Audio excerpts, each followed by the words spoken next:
Good morning এবং শুভ সকাল সকল বন্ধুদের।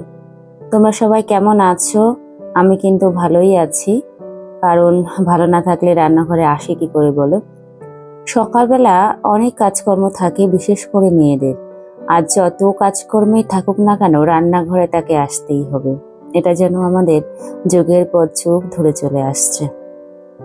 মেয়েরা এমনভাবে তৈরি হচ্ছে যে সামান্য শরীর খারাপ হলে সেটাকে অজুহাত বানায় না, আর অনেকটা শরীর খারাপ হলেও মাথার মধ্যে তার চলতে থাকে রান্নাঘরে গিয়ে সকলের জন্য খাবারটা রেডি করা। খাবার রেডি করতে না পারলেও যদি কারোর কাজের লোক থাকে তাহলে তাকে দেখিয়ে দেওয়া যে এই খাবারটা এখন করবে বা কার জন্য কোন খাবারটা হবে। এই খাবারের বা রান্নাঘরের যে দায়িত্বটা, এটা কিন্তু মেয়েদের উপরই চলে আসছে বহুদিন থেকে, বলতে পারি বহু যুগ যুগ ধরে। যার জন্য শরীর খারাপ হলেও মেয়েদের মাথায় থাকে যে কখন রান্নাঘরে গিয়ে এই কাজটা করব, মানে খাবার গোছানো কাজটা করব। সারাদিনের ঘরে কাজকর্ম যদি নাও করে থাকে, রান্নাঘরে কাজটা কিন্তু সে করবে। এটা ব্যতিক্রম দু একজন থাকতেই পারে, কিন্তু আমি ম্যাক্সিমাম যেটা নিয়ম মেয়েদের মনের মধ্যে বসে গেছে, আমি সেই কথাটাই বলছি। তো আজকে আমি সকাল সকালে উঠে সমস্ত কাজকর্মগুলো গুছিয়ে, মোটামুটি সকালের যে কাজকর্মগুলো গুছিয়ে সেগুলো আর ভিডিওতে দেখায়নি, সোজা রান্নাঘরে চলে এসেছি। তো রান্নাঘরে বসে নিচে বসে সবজিটা কাটতে আমার সুবিধা হয় বলতে মানে ভিডিওটা করতে সুবিধা হয়। আর এই কুমড়ো আর যেসব সবজি কাটছি এগুলো বটিতেই সুবিধা হয়, যেহেতু আমরা বাঙালি। কয়েকটা জিনিস আমি চাকু দিয়ে কাটি, যেগুলো আলু হতে পারে, পেঁয়াজ, টমেটো, এগুলো। কিন্তু এই যে সবজিগুলো কাটছি এগুলো কিন্তু আমি চাকু দিয়ে পারি না, অনেকেই হয়তো পারে। তো আজকে আমি পুঁই শাকের তরকারি, মানে পুঁই শাকের তরকারি বলে, পাঁচমিশালি বলে, কেউ আবার পুঁই শাকের ঘ্যাট বলে। যাই পুঁই শাকের তরকারিটা করতে আমি কুমড়ো নেব, মানে কুমড়োটা নিয়েছি অলরেডি, দেখতেই পাচ্ছ। কুমড়ো, আলু, টমেটো আর পুঁই শাক আর ঝিঙেটা দেবো। আর বেগুনটা চলে, কিন্তু যেহেতু মেয়েরা বেগুনটা একেবারেই পছন্দ করে না, সেই জন্য এর মধ্যে আর বেগুনটা দিইনি। আর সত্যি কথা বলতে এই মুহূর্তে আমার ঘরে বেগুনও নেই। যাই হোক, ওটা বাদ। এই কটা সবজি অবশ্যই দিতে হয় পুঁই শাকের তরকারিতে। তা ঝিঙেগুলো আমি বেশ সুন্দর করে কেটে নিয়েছি। আর পুঁই শাকটা ম্যাক্সিমাম বড় বড় যে পাতাগুলো সেগুলো আমি আলাদা করে রাখবো, কারণ এই পুঁই শাকের পাতার বড়া আমি যেমন পছন্দ করি আমার মেয়েরাও তেমন পছন্দ করে। আমি রান্না করতে করতে দু একটা কিন্তু খেয়েও নেই, আমার এত ভালো লাগে। যাই হোক, সেগুলো আমি আলাদা করে, আর পুঁই শাকের যে ডাঁটাটা খুব বেশি মোটা না, আবার খুব বেশি সরুও না, মাঝারি, তাই ওটা আর মাঝখান দিয়ে চিরতে হলো না, সরাসরি ওর মধ্যে দিয়ে দিচ্ছি। আর এই সবজিটা রান্না করতে কিন্তু ভীষণ সহজ, সেটা যারা রান্না করো সেটা সবাই জানো। আর এই তরকারিটা কিন্তু আমার কাছে ভীষণ ভালো লাগে, অনেকেই কিন্তু এই তরকারিটা পছন্দ করে।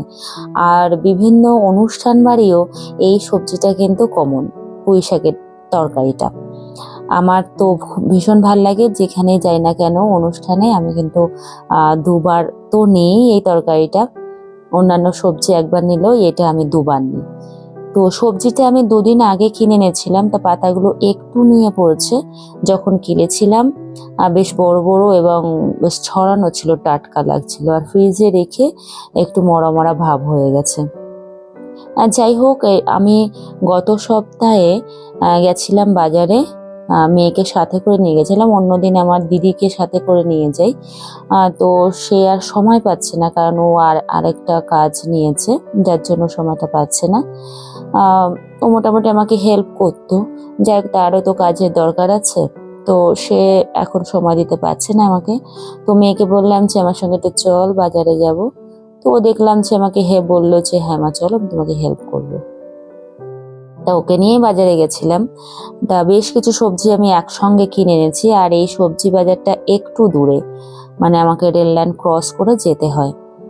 তো এখানে ভ্যান রিক্সার কোনো ব্যবস্থা নেই, আমাকে হেঁটেই যেতে হবে। তো ওখানে মেয়েকে নিয়ে গল্প করতে করতে চলে গেছিলাম। আর বড় একটা ব্যাগ নিয়েছিলাম। ও পুরোটাই ব্যাগের ভার বহন করেছে, আমাকে একদমই নিতে দেয়নি। শুধু বলছে যে ঠিক আছে আমি করে নেবো, তোমার চিন্তা নেই, যতটুকু পারি আমি করব, তোমার সঙ্গে যখন এসেছি আমি ওটা করে নেব।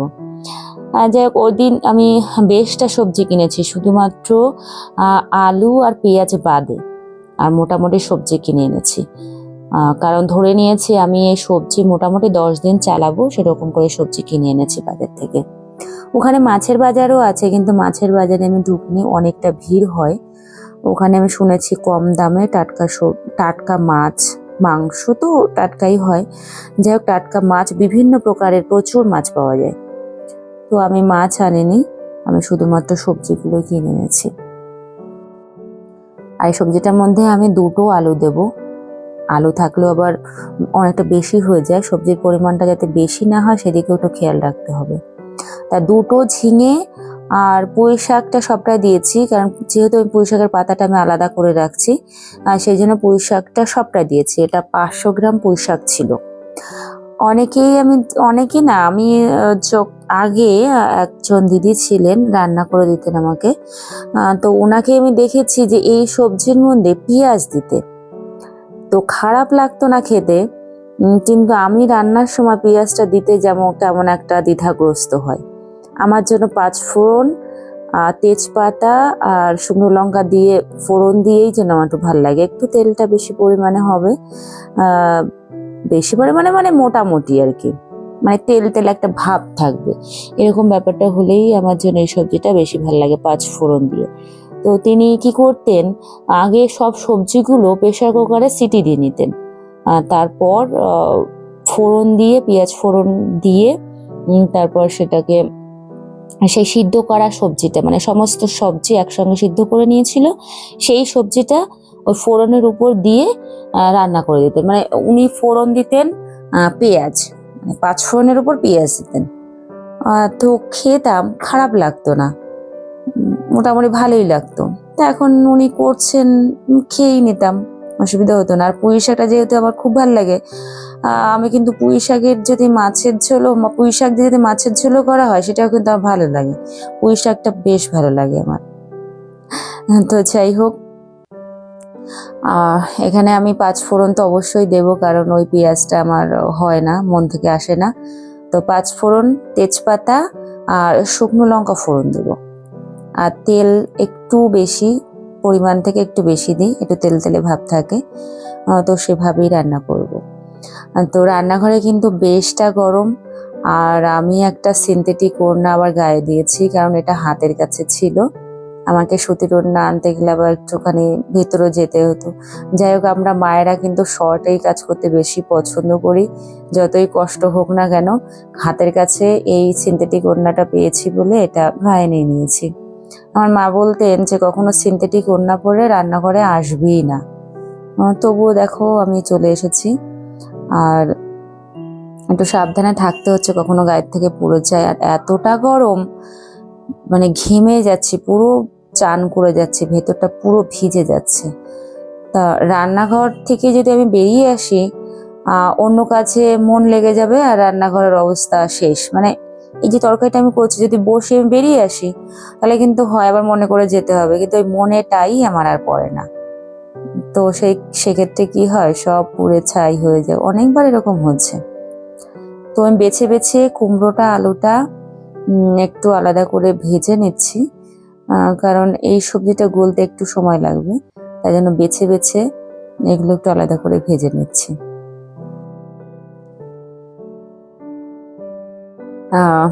মেয়েদের রান্নাঘরের সঙ্গে যেন একটা ওতপ্রোতভাবে একটা সম্পর্ক জড়িয়ে যায়, মানে রান্নাঘরে না আসলে যেন সারাদিনটা অচল হয়ে যাবে।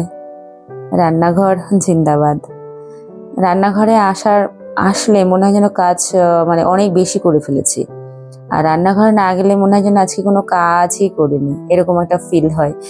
তাহলে ভাবো আমাদের মাথার ভাবনার সেটিংসটা কেমন, যে এই কাজটা করলে পরে রান্নাঘরে গিয়ে যদি একটা সবজিও রান্না করি, তো মনে হয় না আজকে রান্না করেছি, আজকে রান্না বান্না করেছি, না জানি কত কষ্ট হচ্ছে। রান্না করার পরে আমরা সকলেই বলি রান্না করে এলাম, ভীষণ কষ্ট হয়ে গেছে।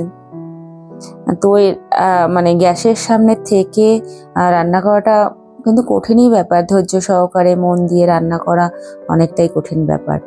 তো আমরা মায়েদের দেখেছি, আর আমার মায়েরা তাদের শাশুড়িদের দেখেছে, এইভাবে আমরাও শিখে গেছি, হ্যাঁ এটা আমার কাজ, এটা আমাকে করতে হবে। আর দেখবে যে কোনো কাজে তুমি যদি বিরক্ত ফিল করো, সেই কাজটা কিন্তু খুব তাড়াতাড়ি এগোয় না। আমি যদি ভালোবেসে কাজটা করি, যদি জানি যে এই কাজটা আমাকেই করতে হবে, তাহলে সেটা বিরক্ত না হওয়াই ভালো। বিরক্ত না হয়ে সে কাজটা যত তাড়াতাড়ি সম্ভব করে ফেলাই ঠিক। আর তুমি বিরক্ত ফিল করলে তোমার মনের উপর চাপ বাড়বে, কাজটাও সুন্দরভাবে হবে না। মোটামুটি কড়াইটা অর্ধেক পূর্ণ হচ্ছে সবজিতে, আর এটা মানে যখন হয়ে যাবে তখন আরোই অল্প দেখাবে। তো এই সবজিটা চিনি দিয়েছি এর মধ্যে, যেটা বলতে ভুলে গেছি। এটা মোটামুটি একটু সিদ্ধ করতে দিয়েছি। তারপর আমি টমেটোটা দিলাম। টমেটো না দিলে কিন্তু এই সবজিটা আমার কাছে একদম ভালো লাগবে না। টমেটো একটা মেইন সবজি। আর কাঁচা লঙ্কা দিতে হবে। এখানে কিন্তু আমি শুকনো লঙ্কা একদম ব্যবহার করি না। তো এখানে হলুদ, নুন আর চিনি আর টমেটো দিয়ে আর একবার নাড়িয়ে চাড়িয়ে ঢেকে দেব। ওটা কিছুক্ষণ ধরে হতে থাকবে। হ্যাঁ, এমন করে বলছি না জানি কি রান্না হচ্ছে, তাই না?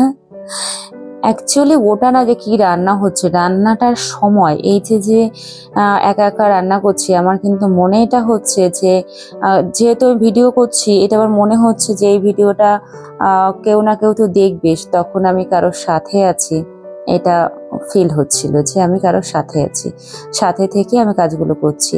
আর আমার এই কাজগুলো অনেকেই দেখবে, তাই শান্ত হয়ে সুন্দরভাবে কাজগুলো করছি। আর আমি এটা শুনেছি বা জেনেছি নিজে কাজ করেও, যে প্রত্যেকটা কাজ একটা আর্ট। তুমি যত সুন্দর করে কাজগুলো করবে, ততই সুন্দর হবে তোমার কাজ। আর এদিকে আমি পুঁই শাকের পাতার মধ্যে চালের গুঁড়ো, পেঁয়াজ, হলুদ, সামান্য মিষ্টি দিয়ে নুন দিয়ে ভালো করে চটকে নিয়েছি। এখানে কিন্তু কাঁচা লঙ্কা আমি কুচি কুচি করে কেটে দিয়েছি। কাঁচা লঙ্কাটাও খাওয়া হয়ে যাবে, আর শুকনো লঙ্কা আমার খাওয়া হলো না। অল্প পরিমাণে দিয়েছি যাতে বেশি ঝাল না হয়ে যায়। এটা প্রথমে ভালো করে চটকে নিচ্ছি, কারণ নুন দেওয়ার পরে না পুঁই শাক আর পেঁয়াজ থেকে অনেকটা জল বের হয়। সেই জন্য ভালো করে মাখিয়ে নেওয়ার চেষ্টা করছি, যাতে পরে জল ঝোলে না হয়ে যায়। দেখো আমার ঝুরঝুরে হয়ে গেছে। এরপর আমি সামান্য একটু জল দেব। সামান্য একটু জল দিলে এটা পুরো আঠা আঠা হয়ে যাবে। এখনো কিন্তু জল দিইনি, এইভাবে কিন্তু ভালো করে চটকে নিচ্ছি। দেখো তরকারির পরিমাণটা কিন্তু আমার এরকম একটুখানি পরিমাণে চলে এসেছে, দেখতেও ভীষণ সুন্দর লাগছে। এদিকে আমি বড়াগুলোও ভেজে নিয়েছি। তো আজকে সকালের রেসিপিগুলো এটাই, মানে পুঁই শাকের তরকারি, পুঁই শাকের ঘ্যাট বলো যাই বলো, আর এই যে বড়া। এটা গরম ভাত দিয়ে কিন্তু ভীষণ ভাল লাগবে, আর পুঁই শাকটাও ভীষণ ভাল লাগবে। আমাকে কমেন্ট করে জানিও কার কার এই দুটো খাবার বেশি পছন্দের, কার কে কে পছন্দ করো, আমাকে অবশ্যই জানিও। আর যারা এখনো সাবস্ক্রাইব করোনি আমার চ্যানেলটাকে, তারা সাবস্ক্রাইব করে দিও, যাতে পরবর্তী ভিডিওটি আবার দেখতে পারো। তোমরা সবাই ভালো থেকো, সুস্থ থেকো, এই প্রার্থনা করি। সকলের জন্য আমার তরফ থেকে অনেক অনেক ভালোবাসা রইল। কেমন? ভালো থেকো। টাটা।